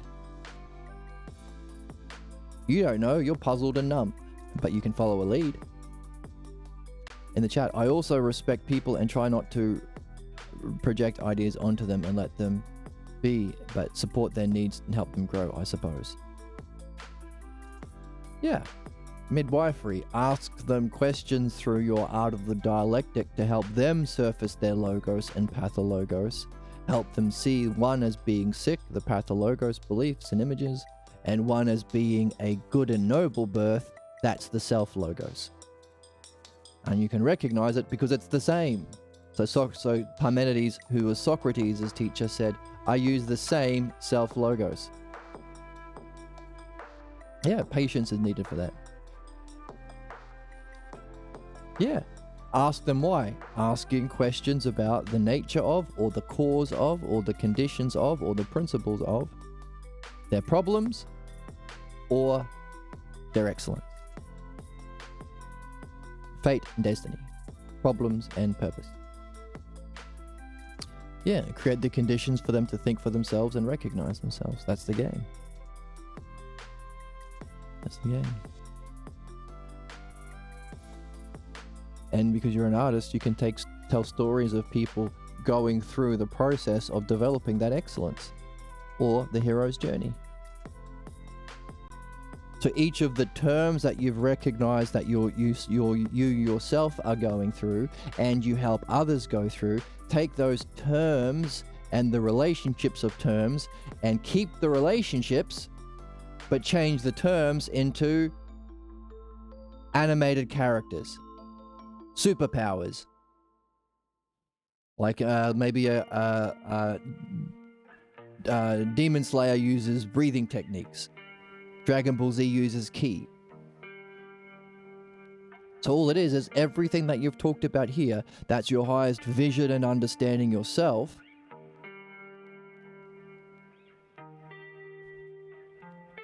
Write them out, terms and relationship. Yeah, that's the mythology. Yeah. Use the mythology. The thing is, for each of the characters and the terms, it's a mythological representation of all of the terms you talked about today.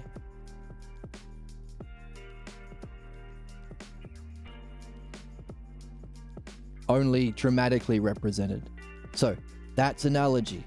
Different terms, same relationships.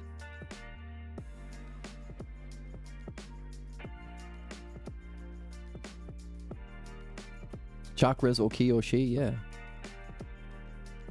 Can even give it your own fancy name to distinguish it if you want. Spiritual pressure, like bleach. That's a lame one. I think they could have done better. It's so clumsy. His spiritual pressure is so intense. Oh, come on, you could have thought of a better name. Spiritual pressure.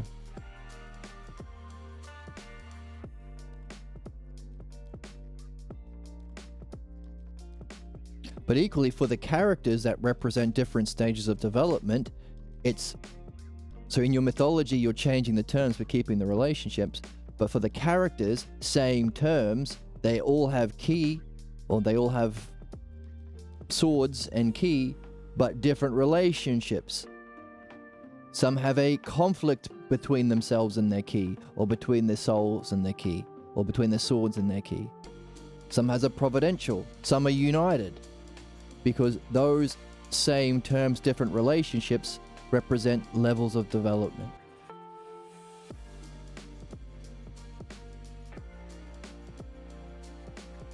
Yeah, I'm guessing it was just a crappy translation of a better word in Japanese.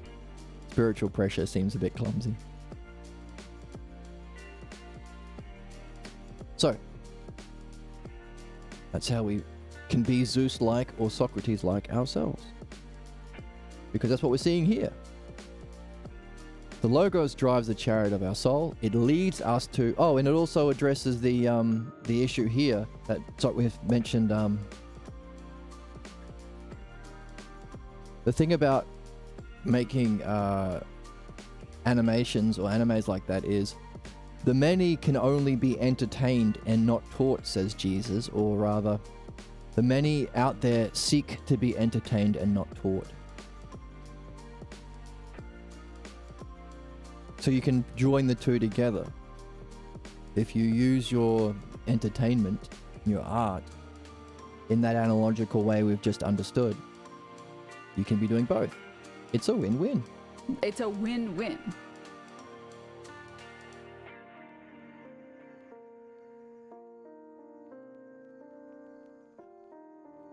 So that's the Logos. Everything we've been talking about is Logos. We've been breaking down the Logos. Its parts, its application, its unfolding, its reverting, how we can function with it ourselves in our own creations and our talking to friends.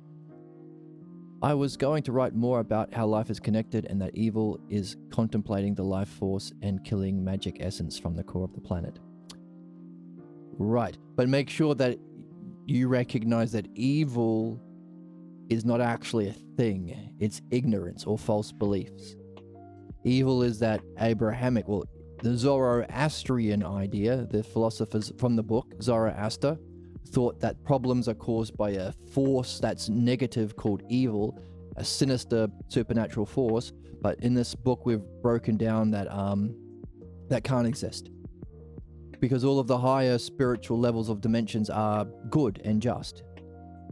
And it's by making ourselves like them, more just ourselves, more good ourselves, we become open to those higher dimensions. So it makes no sense for there to be a higher spiritual dimension of evil.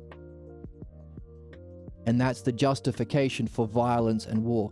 You can't teach the Iraqis to be good. You have to only kill them, says George Bush, because Jesus says so. Because they're evil. They're the evil doers. They're the axis of evil. Evil is one of the most disgusting, terrible, dangerous words.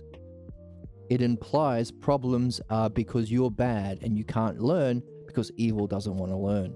You have to just torture you and murder you. Which is fucked because problems are caused by false beliefs or ignorance. And you don't solve ignorance by killing people, you create the conditions for learning. That simple. But no, but it's the essence. Like, to solve, if your villain or like if your hero in your story addresses the idea of evil, he's doing more than just slaying one bad guy. He's slaying the principle of all bad guys.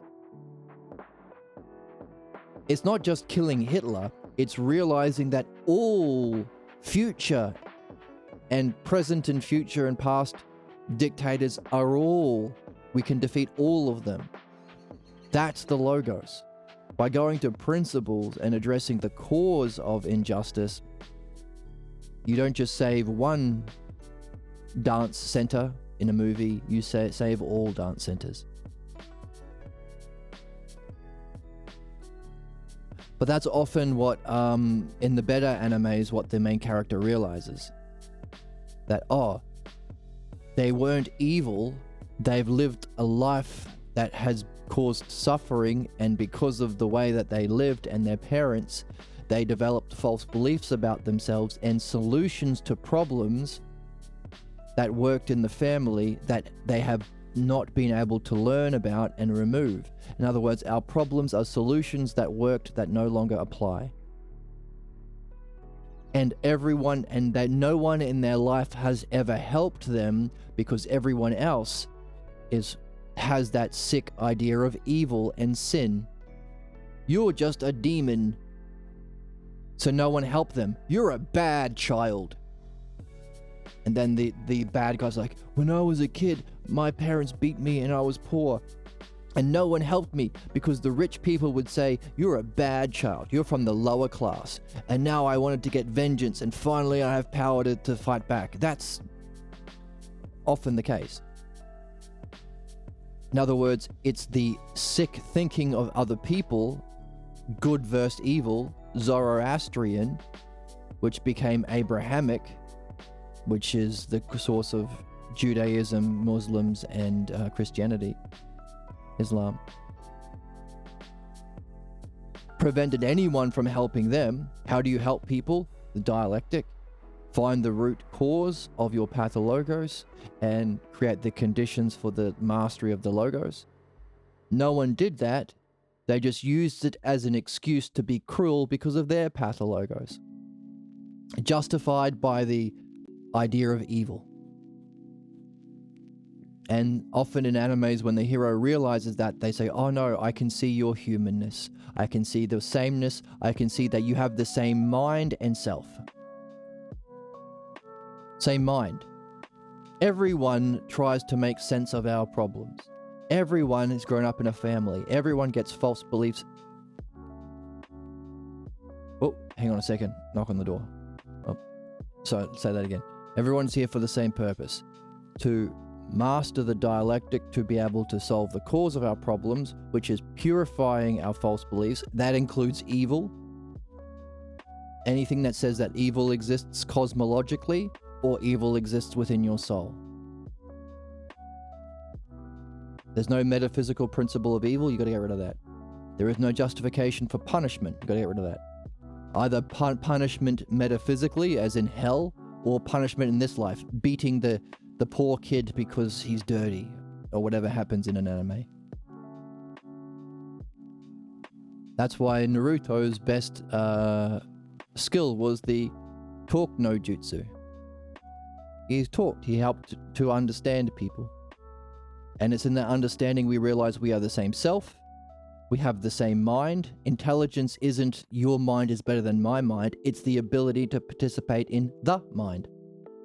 And finally, the same logos. The difference is how the logos is being expressed.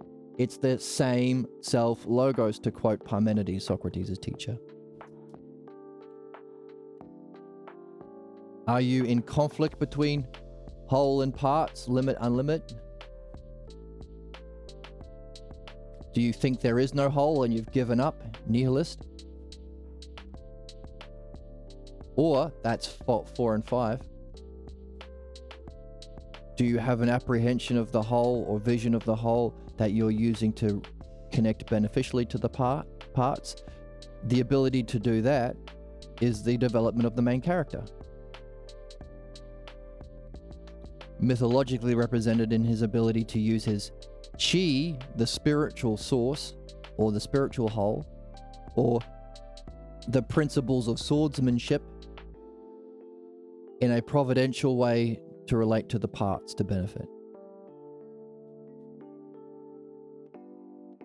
And the greater he can go to see the model connect with the source of all life, of all chi, is knowledge. Both together, the highest whole of all of the parts.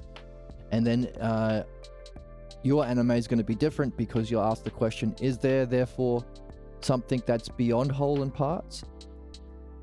Not in a negation, not nihilism, but a transcendent cause that's beyond parts. Can't be a whole of all parts because there are not even parts because it's a one. That's our journey from 5, a mass of difference or disconnection. 4, conflict or belief. 3, providential connection. 2, both in the highest sense together, highest superlatives or positives, and the 1, something that's beyond all.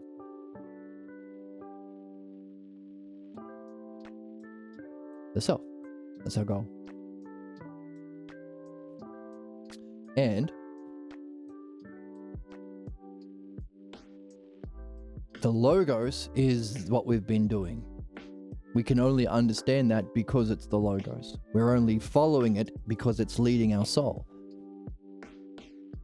And if we follow the logos, it drives our soul, chariot of our soul. There's our mythology as a chariot. Leads us to those mighty doors of justice. So what does mighty doors, what does that represent? Justice we've been talking about a lot. That offers a passageway to the eternal. So what are we doing?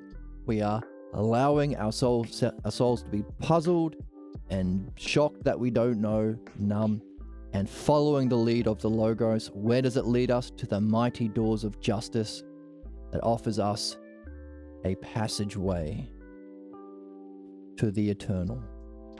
That's our hero's journey that you can share with others in your art. And Jesus says there is a good reason why you're called a sage, Socrates. Meaning, this is the reason why you can become a sage and what it means to be a sage. Following the logos, baby. That's it. And it's fun. And it solves problems. That's what we're here for. All of that great stuff. It's the logos, baby. We're 2 hours in. We did another review, but we got 2 sentences further, which is a win. But also, my God, look at these sentences. Everything we've been doing comes from no other source than the logos. And then Socrates says, hey, yep, the logos drives the chariot of our soul. That leads us to something, the mighty doors. What would they look like? Find out for yourself. Which the mighty doors of justice, and that passageway we move through to the eternal, to become as immortal and eternal and friends of the gods as any man can be. That's our purpose from earlier in the book. And that's why we are called a sage. To be able to follow the logos, let it drive your soul to the doorways of justice and go through to the eternal. That's what it means to be a sage. Nothing to do with your skin color, nothing to do with beliefs at all. Nothing to do with your gender. Remember, Socrates' teacher was a lady, Diotima. Lovely lady. And nothing to do with what kind of a big funny hat you wear. It's just this, the ability to follow the logos and go through those doors, which requires a removal of the pathologos, so you can be like justice and go beyond that through to the eternal. So, you're a wizard, Harrys. You're a wizard, Harry. And that's the game. Following the logos, letting it lead your soul,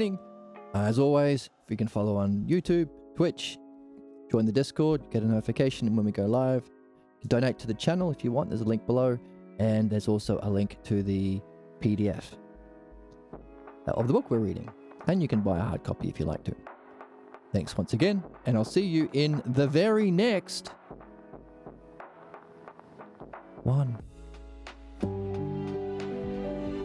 Yes.